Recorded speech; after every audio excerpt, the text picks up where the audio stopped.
Selamun aleyküm. Aleyküm selam. Vay cücür. Kovne adaylar. Kim öyle be? Sana doğram nasıl çıktı o? Orok ne var? Hey, doğra ulme ola oturuyor öyle tane böyle bir. Böyle. O mu içeride? Ya şey değil, o böyle. Bana lan. O kolay. Neme diyecek oğlum? Mekan, Gülyaka. Gülyaka? Nämen gülyakasy? Oğlum neme? Birine sesi girdim. Näme maňa? Girdim gelmem. Kile şeker, süýje, köpek. Ondan? Böyle doldurdun ha onu aşıp. Uy, neme gerekti başka? Atın çay ver, yiyen. Yani akgece var. Ondan? Menem sen aydanmam, ayttım. Alo. Alo.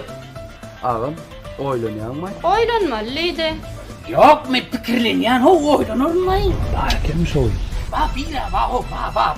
Tem karasaydın ben bir iştireni de ben işte bilem oku yanlış ben dükkanı görün okmayın. Ağam öbürü neydi şunu? Bol diye arken otur. Kala. Gerek saatler var mı? Ne bakırık ne bakalım değil mi? Ulan. Ha? Neme gerek oluyor ama Surat'ta. Ali. Gerek yok. Ya düğüncü lan. Kolla bırak. Yok. Aşıktan hukuk bu. Hem hukuktan yer bir parkin alıdan bunu oluyor. Parkin. İki.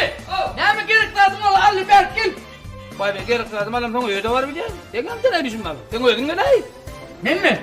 Ne var? Neyse. Bey! Böyle kul ayağa basmasana o! Ne kadar ayağa basıp durursun ay? Bastı diyorsun.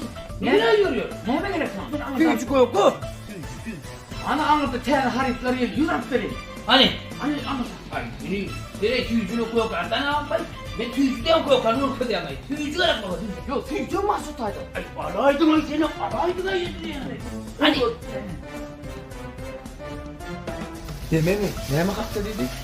Vay aşır. Sen hakda, toy hakda. Ay yasa! Uy, neme gerekti?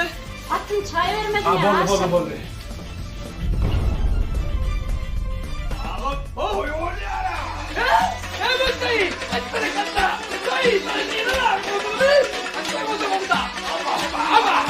Ana yok! Kalla! Hop! Yürü be! Yürü yürü! Ama! Ama! Ay şöyle! Koy! Koy! Nereden koydun koy? Aslan koyacağım! Şimdi babanı bilmem artık koy o ne diye bu? Ya çek